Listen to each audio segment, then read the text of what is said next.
Yo, what's good, guys? This is another, part of the story of my life, that just filling in blanks and stories and stuff like that. And I mean, I could have probably stretched this series on for, 20, 30 videos and stuff like that. And I mean, I might over time, but kind of want to just try to get everything out there as much as possible right now.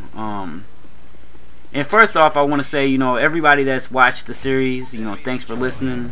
Hopefully, you guys enjoyed it. No need to feel sorry for me for any of the shit that I've been through. I'm sure a lot of you guys have been through the same types of stuff. And honestly, the reason I put this out there is because, I want all you guys to know that I'm a real person. I'm not some, hyped up public figure or anything like that. I'm a normal motherfucker that's went through the same types of shit that a lot of you guys have went through. Might have had it worse than some of you guys, might have had it better than some of you guys. And the main reason I'm doing this is because I want everybody to know that no matter what you do in life, I look at it like this: we're only gonna live so long. You never know. And I'm hoping that some of you guys, take out of this, little series that I did, some kind of I don't know, inspiration, whatever, to make sure that you live life like you wanted to live it. Because if you sit back and you don't take advantage of life and seize the opportunities and do what you feel like you want to do, some of these things in life, they will come and pass, and you will lose opportunities forever. And I don't know, I'm really actually, as bad as all the stuff that I lived through or anything like that, I'm really deep down inside, I'm really happy. For the most part. And the only thing that I could even say I'm really sad about is there's a lot of things that I know I still want to do that, I don't know if I'll ever be able to manage to get those things done. But I can tell you guys this much: I'm never going to stop trying to do the stuff that I want to do. I don't care if I'm 90 years old. If there's something that I wanted to do when I was 20, I'm still going to try to do it. And there's no reason to ever stop trying to do something, because once you stop trying to do shit that you want to do, you basically stop living life. As you might have heard in some of the earlier stuff, me and my wife have had a lot of ups and downs. We're having a downtime right now, but that's not going to stop me from pushing to make things better one way or the other. The only problem that we have, the biggest problem that we have is we're both stubborn and hard-headed. But I'm trying to do what I have to do to fix that. I don't know, I'm telling you guys, this is something that I do want to talk to. I know a lot of you guys are younger, and if you guys live at home with your parents, I'm telling you, you might think that they put you through a lot of shit, but most of your parents probably love you to death. They want you to do the best that you can do, and I don't know, man, it really messes with my emotions when I talk about stuff like this, because like I said earlier, I didn't have a father growing up, pretty much. My father's still alive. I don't know, but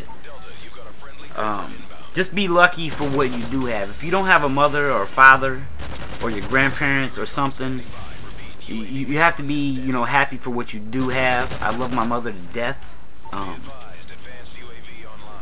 I don't get to spend as much time with my mother as I want to, but I think about my mother every day. And even if she calls me and she's nagging me, at the end of the day, that kind of stuff makes my day. And that's what I want to be for my kids and my wife and all that kind of stuff.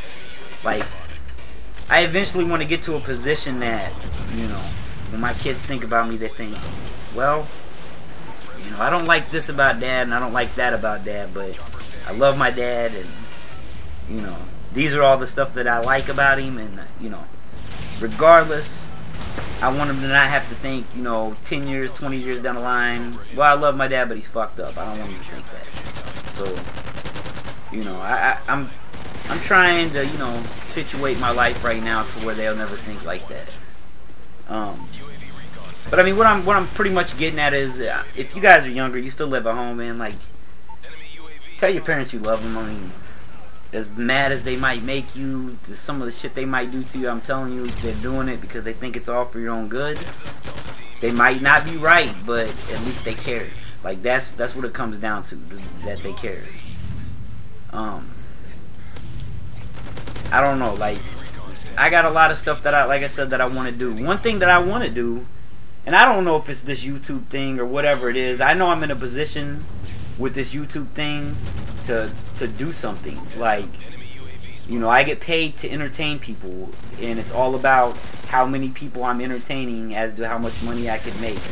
And I mean, the money thing's a great bonus, but like, I look at it like this: I'm getting to entertain people in a way that a lot of people can't.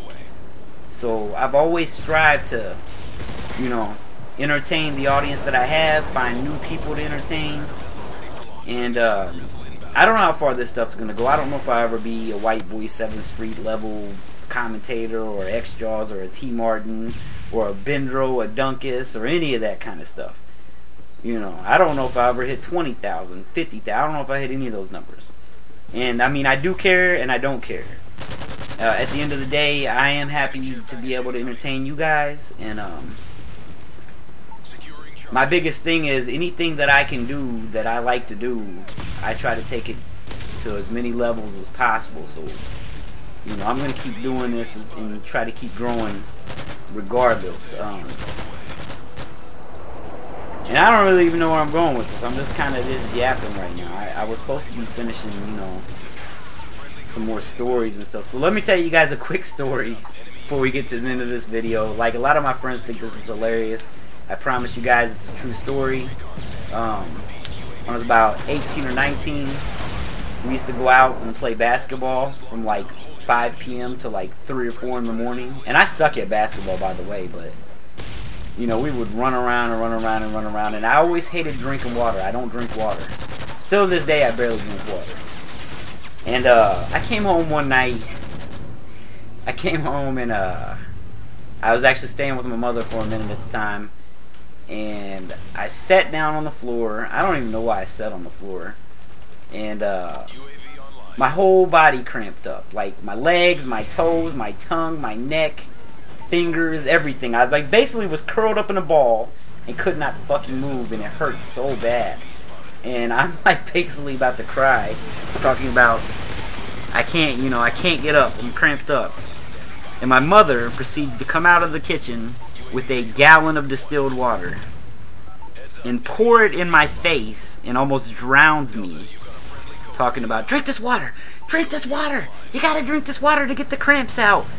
And I don't know. To me, like, I swear to God, I thought she was gonna kill me. But you know, my friends always laugh when I tell them that story, and for some reason, my mother gets embarrassed and denies when I tell that story. And she told me on the phone one day that it makes her look like a bad mother. But I don't know. Hopefully, you guys enjoyed that. I'm out. Peace.